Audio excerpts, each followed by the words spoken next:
Number 7. Ivan the Terrible kills his son. It appears that Ivan the Terrible was a Russian Tsar who murdered his son after he attempted to keep his wife safe. Ilya Repin is a well-known artist who captured the moment in his painting Ivan the Terrible Kills His Son, which depicts the insane leader cradling his son while looking straight ahead with a crazed look. The crowd erupted when they first unveiled the painting at the Trecharkov Gallery. Some people cried while others were in a state of deep unconsciousness, and still others got murderously exasperated. It elicited such a powerful reaction that it was as if Ivan's son himself had possessed the painting. Terrified, a fellow painter posts the entire thing to YouTube for the world to see in 1913. He chose to store the painting in a storage unit now that he is expecting a child. Perhaps when his son is old enough to accept the cursed family heirloom, he will be bequeathed it. Abram Balashov went insane after seeing the painting. He took a pocket knife from his pocket and slashed the painting 3 times while yelling, "Stop the bloodshed." It's impossible to say what he could have been seeing. He was cutting into Ivan's staring face as he yelled. It seems that Abram was committed to a mental institution and was never released. Despite the fact that many say he was insane to begin with, many others say that he was not mentally ill until he saw Ivan's eyes staring back at him. Even though the artist of the painting was becoming older at this point, he would like to show that he still had talent. It appears that Ilya Repin had enough calmness to have repainted the slashed face's previous horrifying expression. It was restored past and goes on frightening visitors to this day. Number 6. Pogo the Clown. John Wayne Gacy seems to be a depraved serial killer who took over 30 young men's own life in the 1970s as Pogo the Clown. He'd usually ask them to come to his house and tell them he would like to show them a magic trick involving a pair of handcuffs. The majority of people allow him to put them in handcuffs because he was a clown with a good reputation in the community. They would put handcuffs to a bed or a chair and ill-treated for hours before they had an idea it. After raping him, Gacy would slowly cause them to die from lack of air. He would occasionally murder 2 men in a single night. Gacy began painting after being convicted and imprisoned.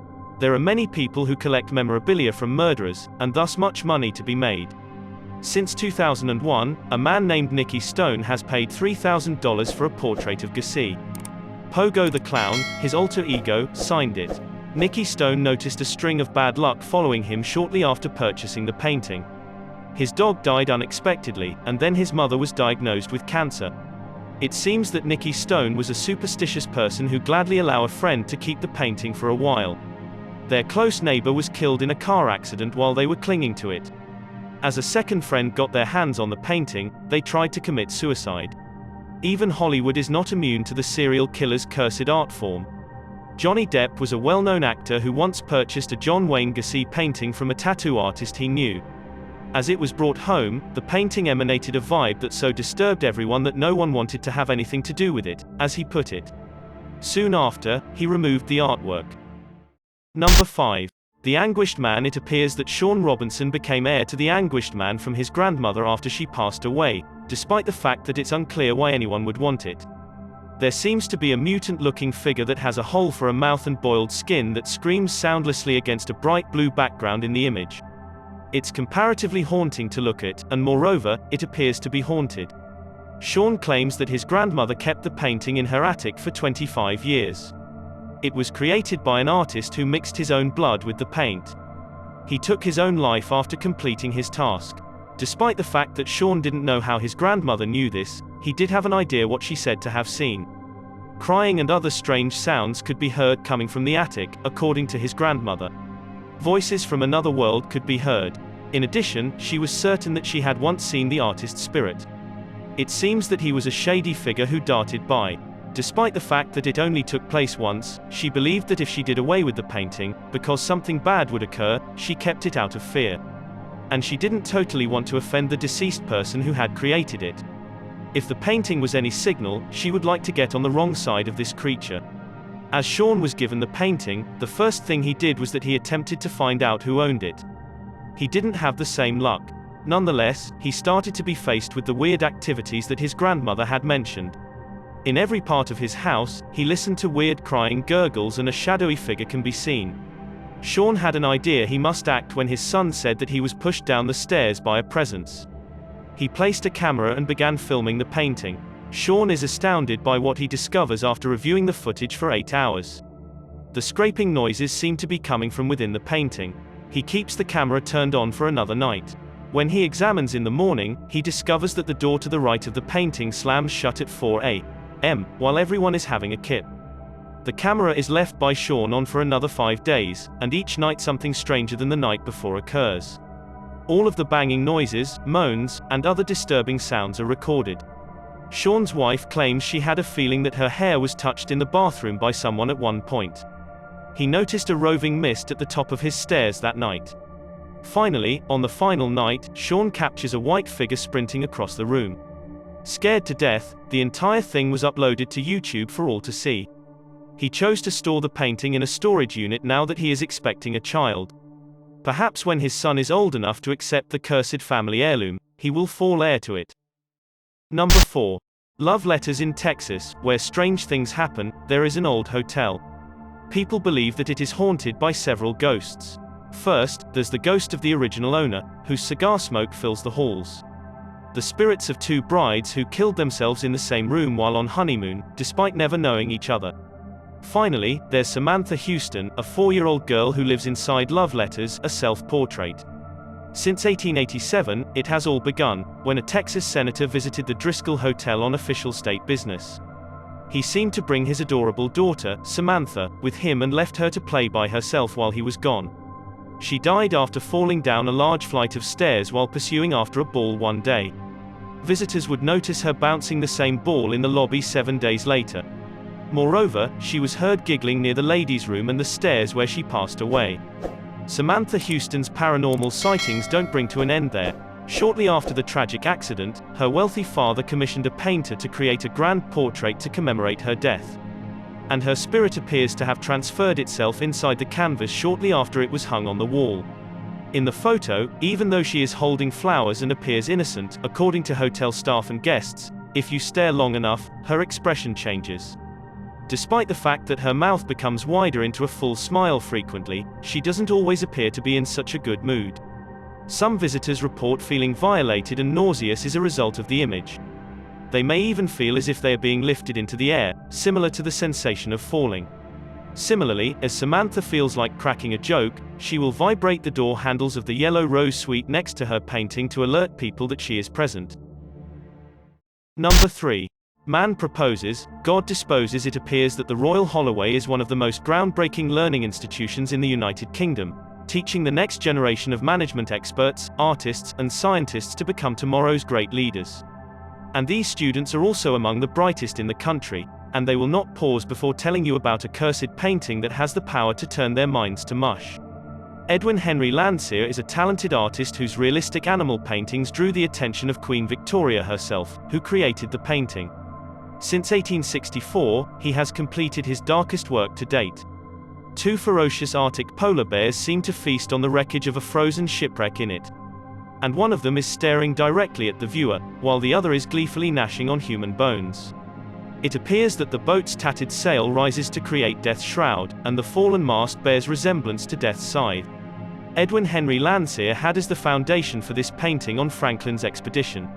It's called Man Proposes, God Disposes. And this was a true story about over 100 men who were caught in a trap in the ice and passed away before their 2 boats were capable of finding a trade route in the Arctic. Since the 1920s, painting has been the cause of academic problems for students. Even though people usually know that this is cursing the entire class, how close you sit to it also appears to matter. And any student unfortunate enough to be seated directly in front of it will undoubtedly be unsuccessful in their exams. Nevertheless, as history has shown, the polar bear's stare can cause students to lose much more than their grade point average, such as their sanity. In 1970, one student had had enough and was told to be seated further away from the haunted painting. But the professor did not rearrange their seating, and the student would only sit down and do their test after he covered the painting with a flag. Since then, covering the painting with a flag has become an annual tradition around exam time. Despite the fact that this is the story that Royal Holloway administrators will never admit to, there seems to be a darker example that they will never make a clean breast of. It is believed that a student has taken an exam while sitting directly in front of the painting at one point. They looked up from their papers, entranced by the polar bear's savage eye.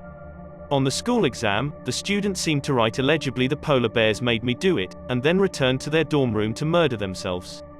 Certainly, despite the fact that Royal Holloway declares untrue that this legend is true, the students swear it is, and they have no qualms about telling anyone who will listen to what really happened. Number 2. The dead mother. Edvard Munch was a well-known 1800s Norwegian painter whose life was beset by tragedy. When he was a little boy, his brother, sister, and mother all died of tuberculosis, and his religious father gave an explanation to him that their deaths were divine punishment for their sins. This had a bleak and sorrowful impact on Edvard's childhood, which he brought with him into adulthood. The Scream, a painting by the Norwegian artist, depicts a skeletal figure shrieking over a bridge. If you have watched the Scream movies, you'll recognize this painting as the source of the killer's mask. However, Edvard Munch's contribution to modern horror is not limited to that. Another painting is titled The Dead Mother. It depicts a tiny traumatized girl who is standing near her mother's body when she gradually succumbs to tuberculosis. The little girl, like the figure in the Scream, is opposite to the viewer and grabs the sides of her head in shock. It appears that she's pleading with the audience for assistance, but the distant look in her eyes indicates that she's already broken free from reality. It is believed that Edvard Munch was able to convey his emotional anguish into the painting and breathe life into it. According to previous owners, the girl's piercing blue eyes will follow them wherever they go. They say to be able to listen to the rustle of the mother's sheets if it's quiet enough. Number 1. The portrait of Bernardo de Galvez. It seems to hang in Galveston, Texas, at the Galvez Hotel. The hotel, as well as the whole city, are named after this important Spanish general, who aided America's independence by fighting alongside American troops against the British. And maybe his military campaign brought him from Mississippi to Florida, and he even removed a British naval base in the Bahamas. As you might expect, this well-known commander was accorded a great deal of respect throughout his life, and he now goes on requesting it even in death. The great general appears to be constantly sizing people up to see if they would be a good soldier to serve in his ranks. When hotel guests walk by in the hall, his attentive gaze goes along with them. Anyone who discovers the portrait of Bernardo de Galvez incorrectly, in another way, can look forward to being quickly put in their place. The general will not allow the occurrence of insubordination without interference and will cast a disciplinary glare that has previously sent shivers down the spines of many hotel visitors. This is especially true if you wish to photograph the general. Before photographing Bernardo de Galvez, you must first ask him politely and humbly if it is okay. Unless you properly obtain his permission, the photograph will never be correct. This was committed twice, first by a Houston news reporter, and then by a paranormal investigator. The camera of the news reporter just locked up and did not take the shot. As the paranormal investigator attempted it, all of thing that they got was a blurry photo. When they got a closer look, they realized they were looking at a side profile of the general's angry skull. Thanks for checking out this video. Be sure to subscribe because I upload a new video every day. Or if you're still not convinced, here are some of my other videos that I think you'd like. Enjoy.